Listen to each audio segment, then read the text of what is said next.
कहती है कि भगवान शंकर ने अन्नपूर्णा के दरवाजे पर पहुंचकर जब काशी में भिक्षा मांगी थी तो अन्नपूर्णा ने कहा था, ए शंकर, मैं उस गरीब से गरीब व्यक्ति का भी भंडार भर के रखूंगी, बस एक गलती नहीं होना चाहिए कि जहाँ भोजन बने उस स्थान पर बैठकर, उस स्थान पर खड़े होकर भोजन बनाते समय उस भंडार गृह में जूता नहीं होना चाहिए। तो तुम्हें भर दूंगी भंडार। जिस प्लेटफॉर्म पर खड़े होकर माताएं भोजन बनाती, सब्जी बाजार की, वहीं पे हाथ में लेके चख लेते, हरिओ जगदम्बा, विचार तो करो। पहले तुम भगवान को भोग नहीं लगा रही, पर पति तो परमेश्वर है। भले तुम भगवान को भोग नहीं लगा रही, पर पति तो परमेश्वर है। पति के लिए कहा परमेश्वर, मतलब भले भगवान की तुमने सेवा नहीं करी, भले अर्चना नहीं करी, भले पूजन नहीं करी, पर पति तो परमेश्वर है। सब में तो वही समय आए। घर में जो सास रहती है वो भी तो माँ है, जो पिता रहता है वो भी तो बद्रीनारायण है।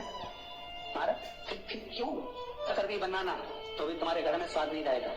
और जिस मंदिर में, आश्रम में, भंडारे में जब तक भगवान का भोग नहीं लगता तब तक चखा नहीं जाता, चाहे नमक डला ना डला, मिर्ची डली ना डली, शक्कर डली ना डली, भंडारे के भोजन में जो मिला दिया, आखिरी में फिर भगवान ने अगर पा लिया तब चखा गया कि अब भोजन में स्वाद है कि नहीं है। तो कभी अन्नकूट की जो सामग्री बनती है, सब्जी बनती है, सफेद सब्जी बनती है, भगवान के भंडारे की कद्दू की सब्जी बनती है, उसमें आप भले मिर्ची ना डली, नमक ना डला, फिर भी घर में एक पूरी खाते रहोगे, वहां 4 मिनट का क्या होगा?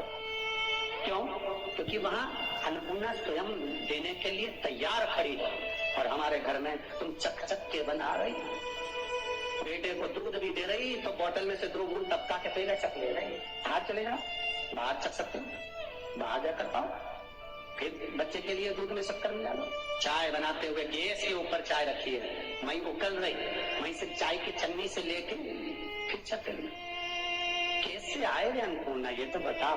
लोग कहते हैं हमारे घर में सारा सुख है गुरुजी, और शांति नहीं है। हमने शांति ना जाने चली गई क्योंकि किचन में किचकिच भरा गई। शांति कहां से होगी? इतना किचकिच भरा हुआ है। प्रेम, करुणा, वात्सल्यता, स्नेह, समर्पण समाप्त हो गया। तो लड़का और लड़की का विवाह नहीं हो रहा, बहुत हताश हो गए, परेशान हो गए, विवाह संबंध जमी नहीं रहा। किसी भी बुधवार के दिन तांबे के कलश में चने की दाल को भर लीजिए, किसी भी बुधवार, और तांबे के कलश में चने की दाल को भर लो, उसमें 2 गोल सुपारी रख लो, पूजन वाली सुपारी रख कर 2 सिक्के उसमें रख लो, पीले कपड़े से मुख बांध दो, उसका पूजन करो बुधवार के दिन भी, और गुरुवार के दिन उसका पूजन स्नान करने के बाद करना। पर घर में किसी से बात मत करना, मुख शब्द मत, मुख झूठा मत करना। पूजन करने के बाद उल्टे हाथ पर कलश को रखकर सीधे हाथ से ढककर कोई ब्राह्मण के घर में जाकर साथ में किसी को ले जाओ, बिना बोले, बिना बात करे, बिना कहे, साथ जाकर ब्राह्मण का दरवाजा बजा दे, बात कर ले और तुम्हें ले जाओ, पर तुम्हें नहीं बोलना है। और वो कलश ब्राह्मण की अपनी कामना कर कर वो कलश का दान दे दिया जाए। महाराज, ज्यादा से ज्यादा 4 महीना, 3 महीने के अंदर विवाह संबंध पक्का हो जाता है। विवाह से चने की दाल का दान कोई सहज नहीं है। जिस नारी का रजोधर्म के अंतर्गत नारी को जो परेशानियां होती हैं, कोई के 8 दिन पहले, 4 दिन पहले, 3 दिन पहले कहीं ना कहीं रजोधर्म के अंतर्गत जो बीमारियां होती हैं, उसके लिए महाराज 7 चने की दाल के दाने तुलसी महारानी के सामने कटोरी में रखकर तुलसी के 3 पत्ते उसमें डालकर अपनी मनोकामना कर कर तुलसी में 3 बार जल छोड़कर वो तुलसी और वो चने की दाल ले जाएं और उसको धीरे धीरे कर कर एक कर कर सुबह शाम दोपहर में उसको खा लीजिए। रजो धर्म से जुड़ी हुई परेशानी समाप्त। कुछ सहज नहीं है महाराज। चने की दाल को स्वर्ण दान का भी भाव कहा गया। हमारे हिंदू धर्म में चने की दाल को स्वर्ण दान भी करते हैं। जो व्यक्ति स्वर्ण दान नहीं कर पाता वो चने की दाल का दान कर देता है, तो स्वर्ण दान का मानते हैं। फिर निवेदन करा, चने की दाल का व्याख्यान वर्णन फिर किया गया। मान लो कोई प्लाट है, कोई प्रॉपर्टी है, कोई जमीन है, कोई जायदाद नहीं दिख रही, बहुत परेशान हो गए, लाखों करोड़ों रुपए तुम्हारे डूब गए और ये प्रॉपर्टी बिके, तब तुम उबरो, तो उसके लिए चने की दाल को 1 रात्रि पहले रविवार के दिन घर में गला लीजिए और उसको गलाकर दूसरे दिन उसमें थोड़ा सा चंदन मिलाकर पीस लीजिए। पर पीसना आपको मिक्सर में नहीं है, पीसना आपको सिलबट्टे पर, चकोटी पर, जो आपके हाउस से, उसको पीस लीजिए। और पीसने के बाद उसमें थोड़ा सा दूध मिलाकर शिव मंदिर में जाकर शंकर भगवान के शिवलिंग का सोमवार के दिन लेपन करिए। लेपन कर कर अपनी कामना कर कर शिवलिंग पर 3 उंगलियां लगा लीजिए महाराज, अपनी कामना कर कर। जो 3 उंगलियां आपने लगाई है, उंगली हटाते समय चंदन के लेपन को जो लगाया अपनी चने की दाल का लेपन, स्वर्ण का लेपन, उसको हम कहते हैं स्वर्ण लेपन, उसको लेकर आ जाइए महाराज। उसको थोड़ा सा लेकर आ जाओ, एक किसी भी फूल में उसको लगाकर जो जमीन जो प्रॉपर्टी जो जगह बेचना है वहां पटक दीजिए महाराज। उसके ग्राहक आना चालू हो जाएंगे और वो प्रॉपर्टी शीघ्र बिक जाएगी, अपनी कामना के अनुसार बिकेगी। कितने में आपको बेचना अपने अनुसार। हमारा चने की दाल स्वर्ण दान के बराबर है। चने की दाल को सहज नहीं समझा जाता, गुरु भक्ति के लिए बहुत मूल है। माताएं कई बार पीले गुरुवार करती हैं या केले के पेड़ के नीचे पूजन करती है तो चने दाल समर्पित करती, क्यों करती? उसका भाव है स्वर्ण दान के बराबर, वांछित फल की प्राप्ति के लिए, मनोकामना के लिए। जिस जमीन में फसल कम होती हो, जिस जमीन में प्रॉपर्टी के अंतर्गत कहीं लाभ नहीं मिल रहा हो, जो कई लोग जमीन की दलाली का काम करते हैं ना, जमीन में बेच लाते हैं, खरीद लाते हैं, कोई लाभ ही नहीं मिल रहा, कई दिनों निकाल दिए, साल निकाल दिए, कोई लाभ नहीं हुआ, तो निवेदन है शंकर भगवान के मंदिर में शिवलिंग पर 108 चने की दाल समर्पित करो। उस 108 चने की दाल को प्रदोष के दिन शाम के समय समर्पित कर उस दाल को उठा कर लिया, जेब में पीले रुमाल के साथ उसको बांध कर रख लो। किसी प्रॉपर्टी का सौदा कराने जाओ, उसको आप पटक कर लेकर जाओ, आपके लाभ होना चालू, सौदे होने चालू, आपको कमीशन मिलना चालू। करना आपको है।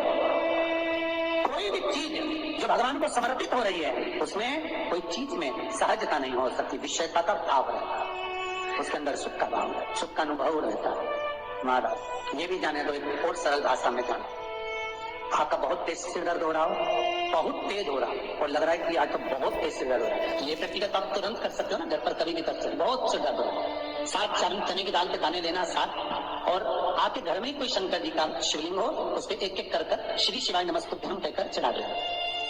2 मिनट तक शंकर के शिवलिंग को देखना, बिल्कुल दोनों आंखों से बिल्कुल देखना अच्छे से, और उस चने की दाल को उठा लाना और एक एक कर खाकर आधा गिलास पानी पीकर थोड़ी देर बैठ जाए।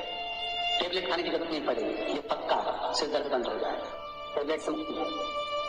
विश्वास होना चाहिए। तो निवेदन करूंगा, विश्वास का पहला शब्द है विश्व और दूसरा शब्द है आस। तो विश्व को त्याग कर आस लगाकर शिव के चरणों में, भगवान के चरणों में देखो। चने की दाल श्री हनुमान जी महाराज को भी स्मरण कराती है, महाराज को भी चने की दाल चढ़ती है, चने की दाल का लड्डू चढ़ता है। हनुमान जी महाराज और राम जी महाराज, शंकर जी, गुरुदेव बृहस्पति जी, जब आपके दिल को बहुत दुख, हृदय रोए, मन कर रहा है कि आज सबने धोखा दे दिया, बहुत तकलीफ दे दी, दिल टूट गया, मन टूट गया, बहुत हताश हो गए, बहुत परेशान हो गए और आज मन रो रहा है, कुछ मत करो, एक काम करो, बस केवल एक काम, आंवला हो, बड़ हो, पीपल हो, कोई भी एक वृक्ष के नीचे बैठकर एक पत्थर रखकर सामने छोटा सा, उस पर जल चढ़ाकर एक घी का दिया सामने लगा दो और थोड़ी देर बैठकर भगवान शंकर का स्मरण कर लो। थोड़ी देर, आपको जितना आपको गम मिला है, दुख मिला है, तकलीफ मिली है, थोड़ी देर, मात्र 5-7 मिनट भी बहुत है। आप घर आओगे ना तो आपको खुशी का स्मरण होगा, तो दुख चला जाएगा, मन में तो दुख है। श्री शिवाय नमस्तुभ्यम, हर हर महादेव। आप सभी का मेरे चैनल धार्मिक वीडियो पर स्वागत है। पूज्य प्रदीप मिश्रा जी ने बहुत अच्छे चने की दाल के उपाय बताए हैं। पूज्य प्रदीप मिश्रा जी ने बताया है कि अगर आपके सर में बहुत ज़्यादा दर्द है तो चने की दाल को गला लीजिए और उसको एक एक कर जो अपने घर में ही शिवलिंग है उस पे अर्पित कीजिए और थोड़ी देर में वो उठाकर खा लीजिए और 1 गिलास पानी पी लीजिए। ऐसा करने से सिर का दर्द चला जाएगा। अगर पूज्य प्रदीप मिश्रा जी के उपाय और कथा आपको अच्छी लगी तो एक लाइक और एक कमेंट अवश्य कीजिए और कमेंट बॉक्स में हर हर महादेव अवश्य लिखें। लेकिन उससे पहले मेरे चैनल को फॉलो ज़रूर करिएगा ताकि अगली वीडियो की नोटिफिकेशन आप तक आ सके। श्री शिवाय नमस्तुभ्यम, हर हर महादेव। भगवान आप सभी की मनोकामना पूरी करे। इसी मनोकामना के साथ श्री शिवाय नमस्तुभ्यम।